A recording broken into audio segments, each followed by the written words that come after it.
Welcome to a new concept here. I'm going to start something new. I'm going to call this a virtual debate. I've been actually thinking of doing something like this for a long time because I honestly can't get anybody's attention to try and have an actual in-person debate with anybody.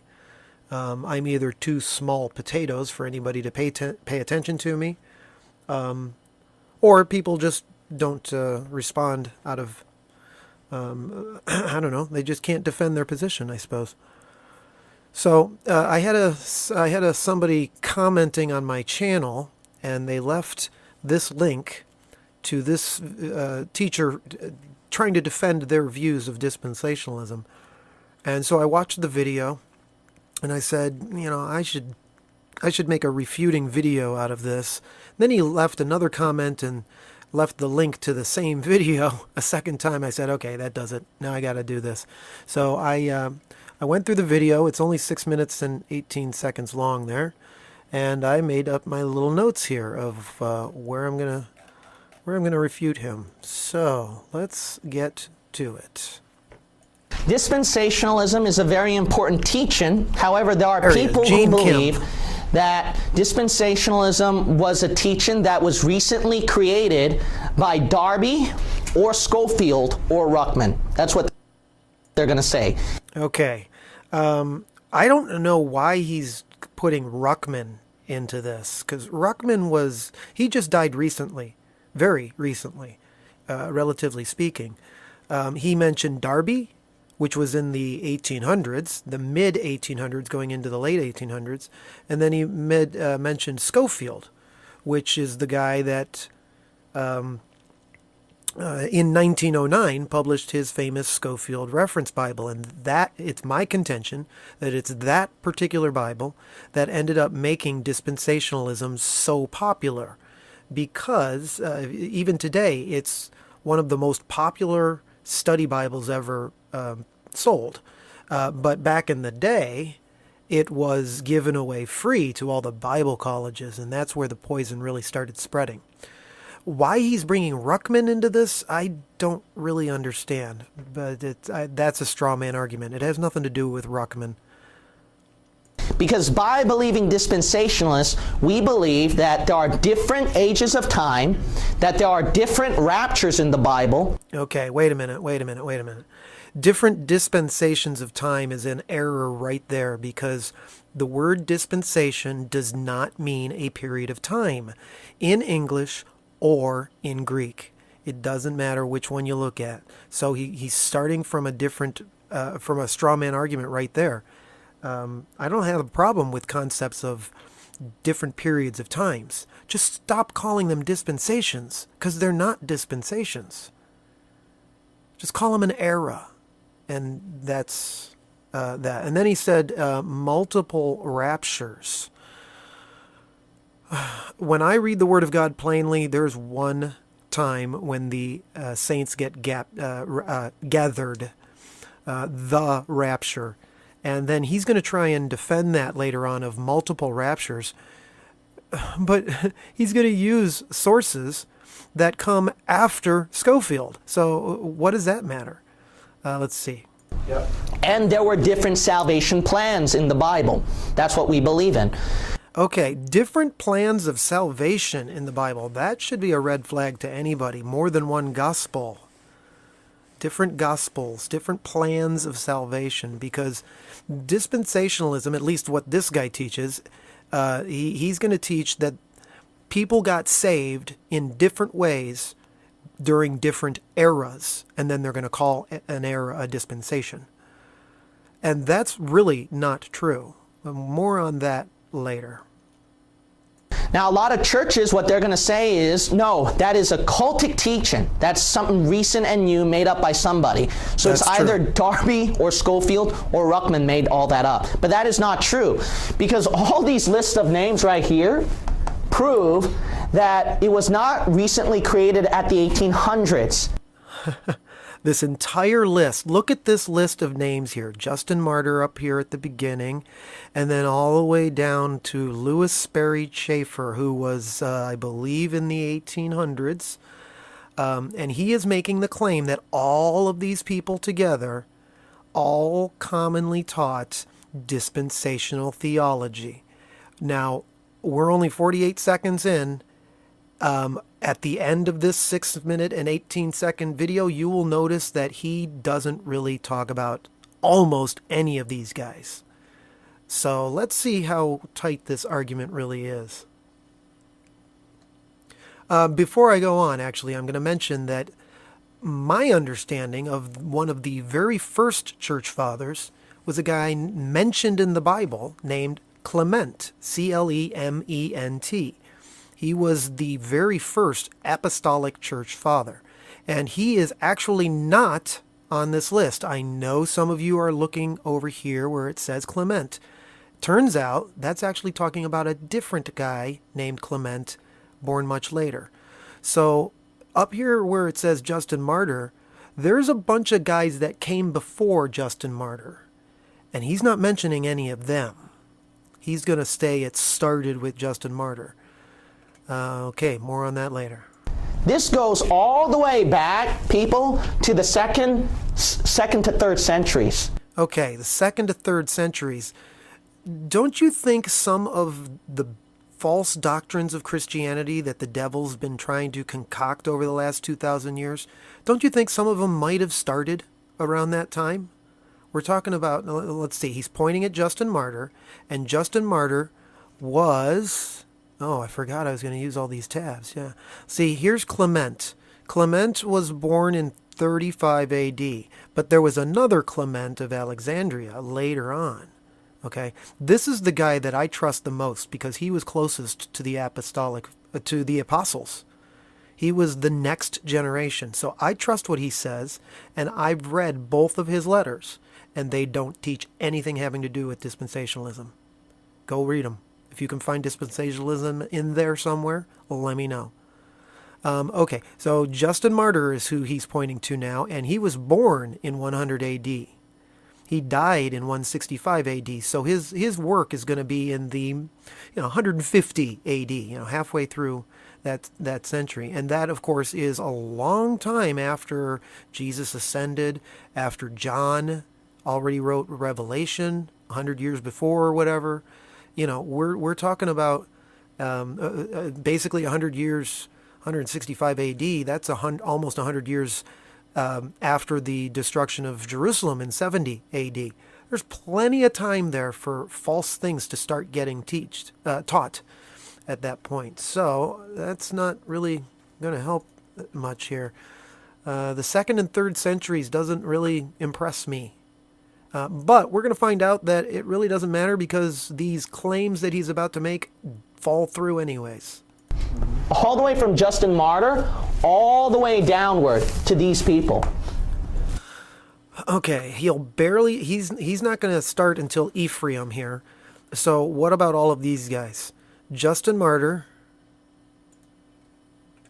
went from 100 to 165 AD. The next guy on his list is Irenaeus. He was born in 130 and went to 202 AD. Tertullian went 105 to 240. Hippolytus went from 170 to 235 AD. And then Cyprian, 210 to 258 AD. These are all getting further away from from Christ and from Clement. And he doesn't mention any of these guys. He doesn't say how they supposedly taught dispensationalism. Let's see. Cyprian was the last one. And then Clement is this guy he's talking about. Well, I've never read his writings, but being that much later in time, I don't trust them as much as I trust this guy. All right. Going back to the video, let's see. Here are a few examples that I'm going to give. So, the pre-tribulation rapture, a rapture before the tribulation. That was not made up by Darby. It was in the 4th century by Ephraim. Okay. So now he's jumping already to the 4th century, which is the 300s. Okay. How come he can't show me anything from the 1st century or from the 2nd century, like he claims he could with Justin Martyr and Irenaeus and Tertullian and Hippolytus and Cyprian and Clement? Why does he start with Ephraim? You'll find out here in a second. Quote, "See to it that this sentence be not fulfilled among you of the prophet who declares, Woe to those who desire to see the day of the Lord. For all the saints and elect of God are gathered prior to the tribulation that is to come, and are taken to the Lord, lest they see the confusion that is to overwhelm the world because of our sins." That's found in his book On the Last Times, number 2. Okay, that is kind of true. But here's the thing. Let me find my tab here. Ephraim, the Syrian, he was 306 to 373. That's plenty of time for apostasy to be going on in the church. So it's not even necessarily trustworthy if it was even a good quote to begin with, which it's not. I did the research on this quote. There's a great website that I found that already refutes this whole thing. I already understood all of this, but this website, certainly, if you want to pause the video and read all of this, great, go for it. But the bottom line is that this is an out-of-context quote, very much so, and he's not talking about a rapture getting us out of the... Pseudo-Ephraim does not teach the rapture. Instead, it clearly teaches that Christians will experience the tribulation and that they can escape it by death, not rapture. It's not, because it's out of context, it doesn't say exactly what you think it says when you take it out of context. On top of that, this particular writing is called Pseudo-Ephraim. This particular writing, if you read the whole letter, talks about things that happened after 700 AD, after the Muslims started coming around. So this isn't even really it's not even a real letter from the real Ephraim in the 300s. It's fake hundreds of years later. So this is refuted. This particular thing this particular claim has no merit to it. Well, what else does he say? Different ages of time is not created by Schofield, because during the 4th to 5th centuries, Augustine, he even believed there were different ages of time dealt differently. Okay, to the 4th and 5th centuries, he's reaching back to a period of time that's not going back all the way to the time of the apostles. So, going back to the 4th and 5th century doesn't really impress me. Quote, "The divine institution of sacrifice was suitable in the former dispensation, but is not suitable now. God," that's in brackets, "is the unchangeable creator of mutable things. The dispensations adapted to each successive age, changes of successive epochs without any change in himself. This exchange of the sacraments of the Old Testament for those of the New had been predicted by the voices of the prophets, all those things which he assigns according to their variety to the several ages. That which was for one age rightly ordained may be in another age rightly changed. The alteration indicating a change in the world, not in the plan of him who makes the change." That's found in Augustine letter, and Roman numeral CXXXVII, letter CXX, Library of the Nicene and Post-Nicene Fathers.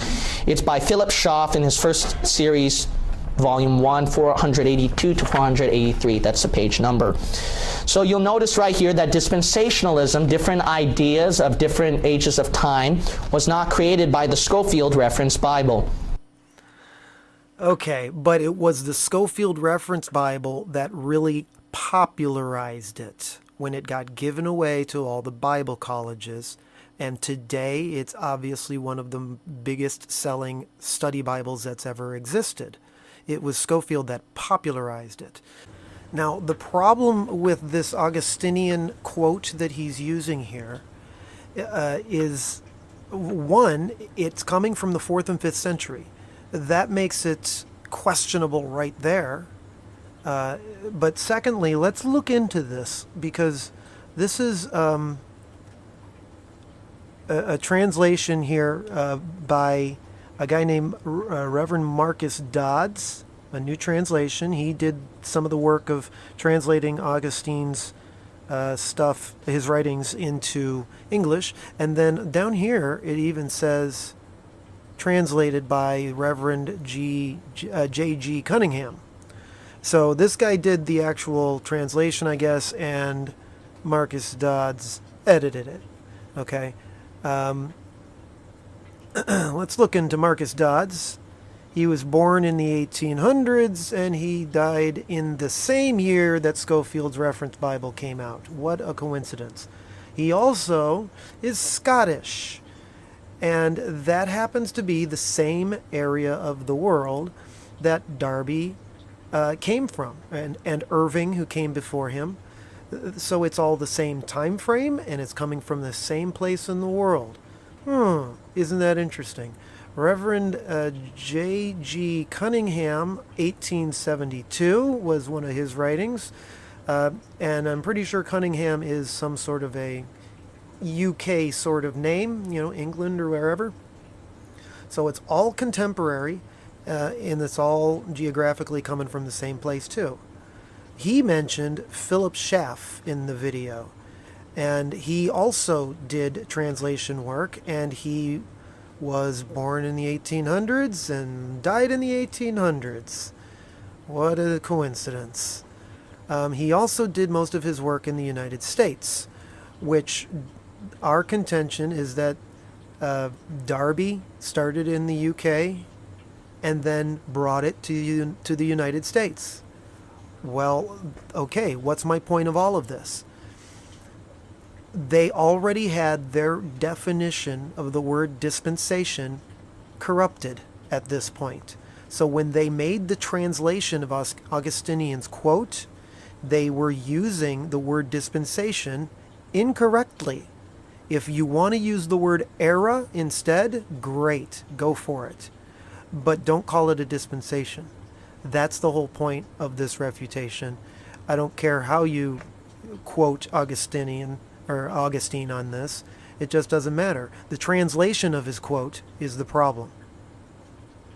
Okay, going back now to this. So actually, before I move on,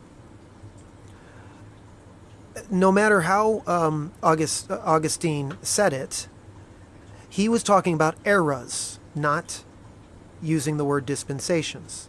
And I don't have a problem with the concept of eras being, God did something for a while and then the game plan changed a little bit and he did something else for a while. Okay, I have no problem with the concept of eras. Just don't call them dispensations. And guess what? Augustine didn't call them dispensations either. His translators did, and his translators made that mistake. Okay, moving on. Different types of rapture is not some recent teaching made up by Ruckman. Because in 1920... Wait a minute. 1920? That's not even 100 years ago. So you're going to say that the concept of multiple raptures is a old teaching because it was found in 1920? Please tell me other people can see the huge lack of logic in this argument. If you want to believe in multiple raptures, show me somebody in the 1800s, 1700s. How about the 4th and 5th century? How about the 2nd century, like you claim Justin Martyr? It's just funny how he's going to 1920 and thinking this proves something. Clarence Larkin, he drew twice of church-age saints before the tribulation being raptured, and then after the tribulation, another group of saints, the tribulation being raptured. He calls that the harvest, the church, and then the gleanings for the tribulation saints. That's found in his chart, Larkin Dispensational Truth, page 106. And if you look at the next couple of pages in his next charts, it shows it as well. Who cares? His teachings came after Darby and Scofield. So his teachings undoubtedly got influenced by what the new teaching was going on around that day, and then came up with this in 1920, 11 years after Scofield published his Bible. How does this prove that it's an old teaching? It does not. It proves it's a new one. Thanks, dude. It shows these people going up in the air, it says, and being at the judgment seat of Christ. So he reveals different raptures before Ruckman. Before Ruckman? Who cares about Ruckman? He just died recently. That's recent. It doesn't matter. Salvation plans was not a recent teaching by Peter Ruckman, because in 1944, he's going to cite that as being an ancient time when this doctrine got taught. 1944. Calvinists who were against dispensationalism. Yeah, because the other people who were Christians back then, when dispensationalism was just getting started, saw the problems in it. Of course there were people back then. He labels them as Calvinists. But whatever, that's irrelevant. There were people back there, good teachers of theology, that saw the problems with dispensationalism and fought against it. And they still exist today in people like me. They held a creed together, a church statement doctrine together. They held a meeting together where they said, it is a unanimous opinion of your committee that dispensationalism is out of accord with the system of the doctrine set forth in the Confession of Faith, not primarily or simply in the field of eschatology, but because it attacks the very heart of the theology of our church. Dispensationalism rejects the doctrine that God has since the fall but one plan of salvation for all mankind, and affirms that God has been through the ages administering various and diverse plans of salvation for various groups. That's right. Dispensationalism teaches that people got saved in different ways over different eras, and then they call them dispensations. And that is not true. Everybody since Adam has always been saved by faith. Faith in the coming Messiah at first, and then after the cross, faith on the Messiah who came and rose again. It's always been the same belief of Abraham that makes us righteous. This concept that dispensationalism concocts, that there are multiple gospels, multiple ways to salvation that occurred over multiple eras, which they call dispensations, is false. It is very false. You can even find that online if you Google search it.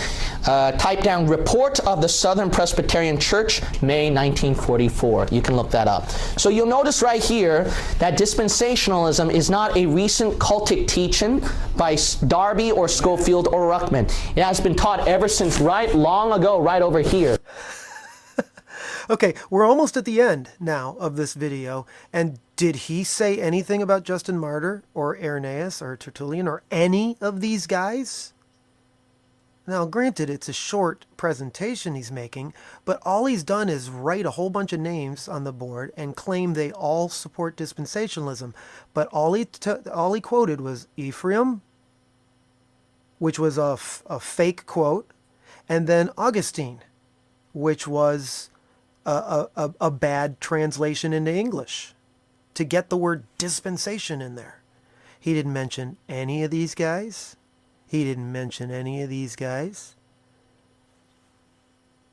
Where's his proof? And he didn't mention anybody before Ephraim, which was in the 300s. And both of those got refuted. So...